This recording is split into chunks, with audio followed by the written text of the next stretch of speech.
दिया था। उनका ये प्लान अच्छा साबित होता है और ऑस्कर नीचे आ जाता है। फिर उनकी गहरी दोस्ती हो जाती है। फिर ऑस्कर एगाथा को कहता है कि तुम प्रॉमिस करो कि इस बात को सीक्रेट रखोगी और किसी को नहीं बताओ। और दूसरी तरफ ऑस्कर के गायब होने की वजह से उसकी मदर और उसकी नानी काफी परेशान होती हैं। वो उसे काफी ढूंढती हैं और वो ये सोच लेती हैं कि वो शायद हवा में उड़ गया है, क्योंकि जो पत्थर उसकी मदर ने उसके पॉकेट में रखे होते हैं वो उन्हें जमीन पर गिरे हुए मिलते हैं। फिर ऑस्कर उसी बैग के साथ जो एगाथा ने उसे दिया था घर आ जाता है और अपनी मदर को एगाथा के बारे में बताता है। फिर उसकी मदर उससे पूछती है कि कहीं तुमने अपना राज उसे तो नहीं बता दिया, लेकिन वो अपनी मदर से झूठ बोल देता है कि मैंने नहीं बताया। फिर ऑस्कर और एगाथा कई दिन तक एक दूसरे से मिलते रहते थे। फिर एक दिन ऑस्कर की मदर को इस बात का पता चल जाता है कि एगाथा उस राज के बारे में जानती है। फिर उसी दिन के बाद उसकी मदर उसे एगाथा से मिलने नहीं देती, जबकि एगाथा काफी दफा ऑस्कर से मिलने उनके घर पर आती थी, लेकिन नतालिया उसे दरवाजे से ही भेज दी। फिर उन लोगों के आसपास के लोग उन्हें मशकूक निगाहों से देखने लगे, क्योंकि उन्हें ऐसा लग रहा था कि शायद ऑस्कर की मदर और नानी उसके साथ बुरा सलूक करती हैं,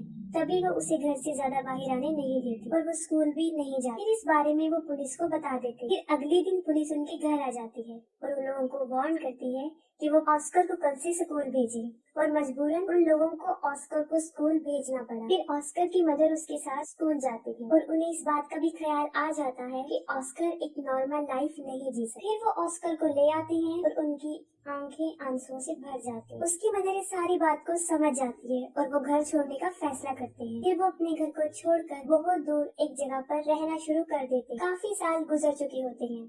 अब ऑस्कर भी जवान हो जाता है, उसकी मदर काफी ओल्ड हो जाती है और उसकी नानी की डेथ हो जाती है। और ऑस्कर के पास अब तक वो बैग होता है जो एगाथा ने उसे दिया होता है। वो उस बैग को कभी भी अपने से दूर नहीं करता था, इवन कि सोते वक्त भी वो उसे अपने साथ लेकर सोता था। लेकिन आज भी उसका लाइफ स्टाइल जीने का वही तरीका, घर में रहकर ही वो जिंदगी गुजारता और उसकी जिंदगी सीक्रेट पर ही चल रही होती। ऑस्कर की मदर और वो एक दूसरे का बहुत ख्याल रखते थे। ऑस्कर अब अपनी जिंदगी से फेड अप हो गया था। इस राज को छुपाते हुए वो काफी तंग आ चुका। फिर वो सोचता है कि अगर दुनिया को उसके बारे में पता चल जाएगा तो वो थोड़े ही वक्त में पूरी दुनिया में मशहूर हो जाएगा, जैसे उसका आइडियल मैन सुपरमैन। और उसके ऊपर बहुत से लोग किताबें भी लिखेंगे, लेकिन उसकी मदर ऐसा कुछ नहीं चाहती। लेकिन उसकी मदर उसे समझाती है कि ऐसा कुछ नहीं हो, क्योंकि उसकी मदर को ऐसा लगता था कि अगर दुनिया को इस राज का पता चल गया तो वो उसे खो देगी। फिर वो अपनी माँ की खातिर सब्र कर लेता है, लेकिन फिर उसका सब्र खत्म होना शुरू हो जाता है और एक दिन वो अपनी मदर को बगैर बताए घर से बाहर चला जाता है। फिर वो एक मैजिक शो में चला जाता है जहाँ लोगों के टैलेंट को दिखाया जाता है और वो पहली मर्तबा अपने टैलेंट को दिखाने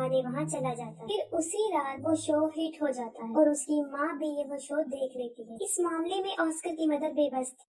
काफी लोग ऑस्कर को टीवी पर देख चुके होते हैं और वो फेमस भी हो चुका होता है। फिर अगले दिन वो एक आदमी जिसका नाम डेविड होता है उससे मिलता है और असल में वो आदमी कंटेंट एजेंट होता है। वो ऑस्कर को कहता है कि मैं तुम्हारी मशहूर होने में मदद कर सकता हूँ, हम बहुत बहुत बड़े शो ऑर्गेनाइज करेंगे जिससे तुम फेमस हो जाओगे। फिर वो ऑस्कर को एक बहुत बड़ा घर दे देता है जहाँ पर वो रह सके और उससे कॉन्ट्रैक्ट पर साइन भी करवाता है, क्योंकि ऑस्कर भी मशहूर होना चाहता था। वो दोनों मिलकर बहुत बहुत बड़े शो में जाकर अपनी परफॉर्मेंस दिखाते हैं और रातों रात ऑस्कर भी एक फेमस पर्सनैलिटी बन जाता है और बाद में ऑस्कर को नाम दिया जाता है द मैन विदाउट ग्रेविटी। वो लोग अपने काम में काफी इंजॉय कर चुके होते हैं और उन्होंने काफी पैसा भी कमा लिया होता है। लेकिन फिर एक दिन ऑस्कर को इस बात का रियलाइज होता है कि जो ड्रीम उसने बचपन में देखा था सुपरमैन बनने का, वो सुपर हीरो नहीं है, बल्कि वो तो एक कठपुतली बन चुका है जिसे लोग अपने एंजॉयमेंट के लिए इस्तेमाल करते हैं। कभी तो लोग उसे फोटोशूट में बुलाते थे और कभी किसी मैजिक शो में। फिर आहिस्ता आहिस्ता उसे ये सब नापसंद होना शुरू हो जाता है। हालांकि उसके ऊपर बहुत सारी बुक्स लिखी जाती हैं, बहुत सारे मैगजीन छपते हैं और कुछ ऐसी डॉक्यूमेंट्रीज जिसमें उसकी नानी और उसकी मदर को काफी बुरा प्रेजेंट किया, जिससे ऑस्कर को काफी बुरा लगा। और फिर एक आखिरी शो होता है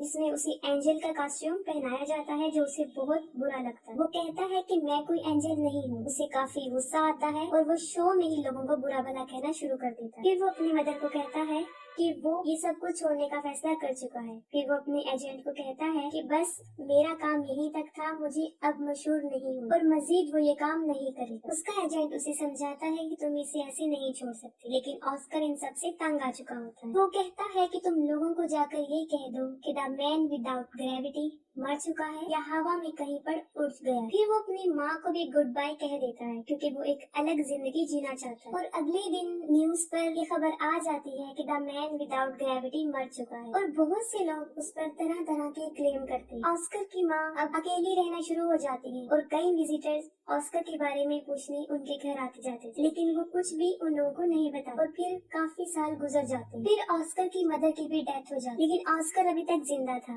वो एक अलग लाइफस्टाइल से अपनी जिंदगी गुजार रहा था। उसने काफी बड़ी दाढ़ी रख ली थी और व्हील चेयर पर रहता था ताकि दुनिया को कभी भी उसके सीक्रेट का पता ना चले। वो अपना नाम भी चेंज कर चुका था और एक होटल में रिसेप्शनिस्ट की जॉब करने लगा। सब लोग उसके साथ काफी अच्छा ट्रीट करते थे और एक दिन उसकी बचपन की फ्रेंड एगिता उससे मिलती। वो ऑस्कर को उस पिंक बैग की वजह से पहचानती है जो आज भी ऑस्कर के साथ था, जो उसे बचपन में उसने दिया था। और उस बैग की वजह से ही वो जमीन पर रहा और उसकी शादी भी नहीं हुई। वो दोनों एक दूसरे से मिलकर काफी खुश हो जाते हैं, लेकिन एगिता अपनी जिंदगी से सेटिस्फाई नहीं थी क्योंकि अब एगिता का कैरेक्टर अच्छा नहीं रहा। उसका मकसद सिर्फ पैसे कमाना बन गया। वो काफी मरतबा कई मेल्स के साथ उसी हॉस्पिटल में आया करती थी जहाँ पे ऑस्कर था, जिसे देखकर ऑस्कर को बहुत बुरा लगता था। ऑस्कर कई दफा अपने दिल की बात एगिता के सामने एक्सपोज करता है, लेकिन वो काफी बदल चुकी होती है और उसकी बातों को इग्नोर कर देती है। इस बात से साफ जाहिर हो जाता है कि ऑस्कर ने अभी तक उसे अपने दिल से नहीं निकाला। एगिता के बदलने की वजह ये थी क्योंकि उसने काफी दुखों में जिंदगी गुजारी थी और ऑस्कर भी उसे छोड़कर चला गया था। फिर वक्त के साथ साथ वो एक दूसरे को अंडरस्टैंड कर लेते हैं और दोनों शादी कर लेते हैं और फिर उसी घर में रहना शुरू कर देते हैं जहाँ वो बचपन में रहा करते थे। और यहाँ पर मूवी एंड हो जाती है।